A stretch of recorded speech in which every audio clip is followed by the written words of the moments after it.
The Dark Tales update to Ravenswatch brought Scarlet 4 new talents: Adrenaline, Savagery, Fan of Knives, and On the Hunt. They're interesting additions to the game, but how do they hold up at Nightmare difficulty? That's a question I'd like to answer. My preferred gameplay is solo player Nightmare, and I tested these talents on those settings. We'll start with Adrenaline.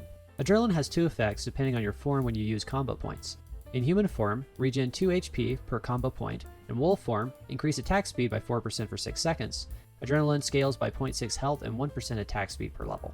A criticism I have is I wish there was a visual to help you know when you're getting buffed by this talent. The heal with human form is fairly noticeable, but the stacks as wolf can be a little subtle.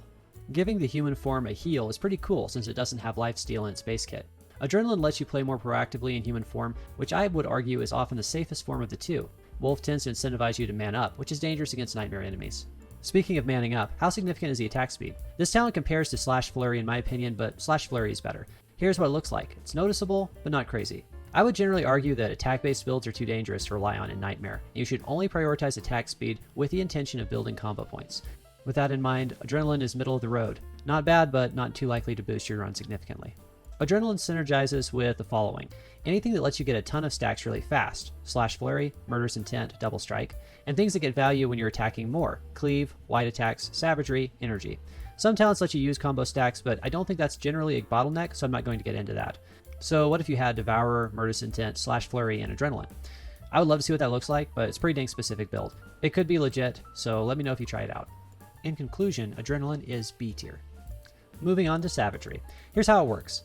Each time Scarlet earns or spends combo points, she gets a charge of Savagery, up to 20 and plus 5 per rarity, each granting plus 1 damage. These stacks disappear after 4 seconds if no new stacks are gained. Compare this to Excalibur, plus 10 damage per legendary talent. This means a legendary Savagery talent has a potential upside of 35 damage, or 3.5 talents with Excalibur. Excalibur could maximize with 80 damage in the game right now, though you're probably going to be between 4 and 6 in most runs with it. Savagery is going to be less consistent since you have to stack it up, but still it's an interesting comparison.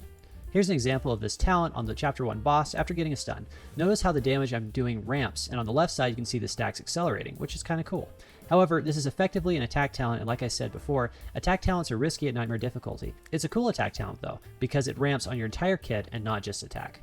Losing stacks is painful, and it happens after 4 seconds. In this boss fight, I transformed after the health bar hit 50% and I lost my stacks. But greeting for stacks is also risky, so be careful about getting tunnel vision. Outside of the boss fight, how does it work? 2 examples. Here, against White Ladies, I'm able to stack up to about 10, which is a decent buff. I have to weave in and out of the fight, but because White Ladies are low enough damage to tank sometimes and their windups are pretty obvious, Savagery gives a noticeable buff. Of course, White Ladies are a relatively fragile, easy matchup, so the extra damage doesn't really get to shine. But what about something tankier? It's going to be matchup dependent, but let's return to the attacks buff issue. Abilities that require attacking in one place for a long time are going to get all your eggs scrambled. Here, against trees, I hardly get to build a buff at all, because a misstep against a tree is likely to result in getting deleted. As I was going through footage, I was starting to think that Savagery really isn't very good, but take a look at this fight against the Cyclops during Chapter 2. The stacks get out of control. It's not a bad talent at all, but it's tricky to get it into a situation where it can shine.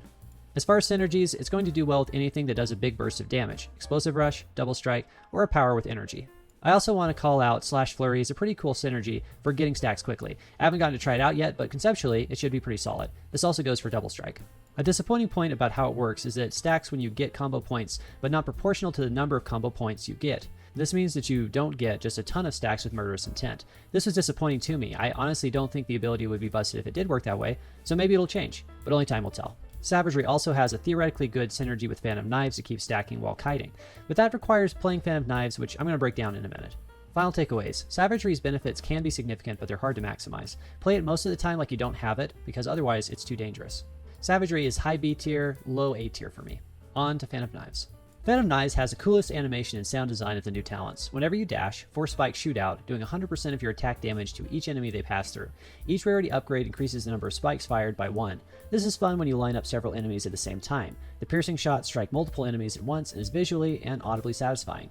Conceptually, it's also interesting because Scarlet usually has to play close to enemies, and this talent opens up a chance for her to kite more during fights rather than risk close combat. Unfortunately, that satisfaction isn't enough to justify the talent. At Nightmare difficulty, individual attacks just aren't that much damage. Also, the burst potential with your power is much higher and accordingly, better. The knives trigger even when enemies aren't close, so it's painful to see your stacks disappear as you travel between camps, as well as dangerous, since enemies you don't want to deal with may be aggroed after you. The anti-synergies with talents like Explosive Rush is painful too. If you have energy, it's probably better, but a lot of stars have to align at this point. In conclusion, I just wouldn't take Fan of Knives in Nightmare unless I already had a good build and I was sure it wouldn't mess it up. Or I guess if I had to choose between it and Pulverize, because I have beef with Pulverize. I'm going to rank Fan of Knives in D tier. With that, let's check out On the Hunt. This is how it works. Defense applies a marked status to the nearest enemy for 4 seconds. Marked targets take 25% more damage and spread this status to another nearby target when they die. On the Hunt scales by increasing the marked duration by 2 seconds per rarity level. We're going to have to do some math on this one, so hold on to your seat. Here's what it looks like against 2 Nightmare Snakes. 130 damage and 86 respectively. Their stagger bars weren't filled when the damage was applied, which means that the damage was roughly halved. The math is still weird though, because 1.25 times 86 would be 107.5. 130 over 86 is about 1.51. Looking at the item and the talents, nothing should be modifying this, and this isn't an upgraded talent either, so I'm scratching my head a little about what's going on. Here's another example, taking a Grimoire. I have Murderous Intent, so I'm playing around my defensive cooldowns to burst each gen. My first burst hits the Mark gen for 631 damage. A few seconds later, my second burst hits the next gen for 685, but it wasn't marked. A third burst hits for 789 damage. I blew one bite to dodge some damage while defense was charging. Then my fourth charged hit strikes for only 426 damage. A partially charged bite, 3 stacks, goes for 586. And that's all the big burst hits in this fight. So what's going on? Some of this is due to crit chance. I'm running Shadow Strikes and Little Thumb Pebbles after all, and Savagery. However, let's isolate the hits for 685 damage and 789 respectively. These are both crits after taking damage with full combo stacks and 4 stacks of Savagery. The only difference is the mark status. However, 789 is 115% of 685. I'm not certain what's going on. Maybe there's a variable I'm not controlling for, but it seems odd. Part of what's making this difficult is that there's a delay between each bite and defense, and some other abilities are coming back into play, like Savagery. What if we ran this back, but test with Swift Strike, since you can hit multiple targets at the same time? That way, the stacks shouldn't create confusion. Well, here's a snake and a storm gen getting Swift Striked, or struck, at the same time. The marked snake takes 461 damage, the unmarked gen takes 615. Neither are staggered. What the heck? Maybe damage reduction varies by enemy. A snake is a tougher enemy, so maybe he takes less damage than the gen. Round 2. 2 snakes, what happens? 452 damage and 301. 452 is almost exactly 150% of 301. Seems a little better than 25%. Round 3, the same thing happens again. All good. Round 4, hit 2 snakes, both take 452? Actually, this makes sense. The first died, the mark went to the second, and so they both got the same damage. Cool. Still a little weird that the numbers don't line up with the tooltip, but it seems like a pretty big burst. One more example though. Here I'm fighting the Chapter 2 boss, and it's time to take care of some Eyes on Stalks. I lined up and hit 2, and just as we expect, both take the same damage, very chunky damage too. A little later I line up on 2 more stalks and hit, but what happens? Both take the same damage, but the mark status was switched to the boss, not to the second stalk. I don't know what's going on, and if someone else does, drop a comment. It seems weird. Future Febreze here. I figured it out when I slowed the recording down for editing. I'll leave an explanation in the description in case you're really interested. Bottom line, On the Hunt seems like it does a lot of damage, though the precise mechanics are baffling.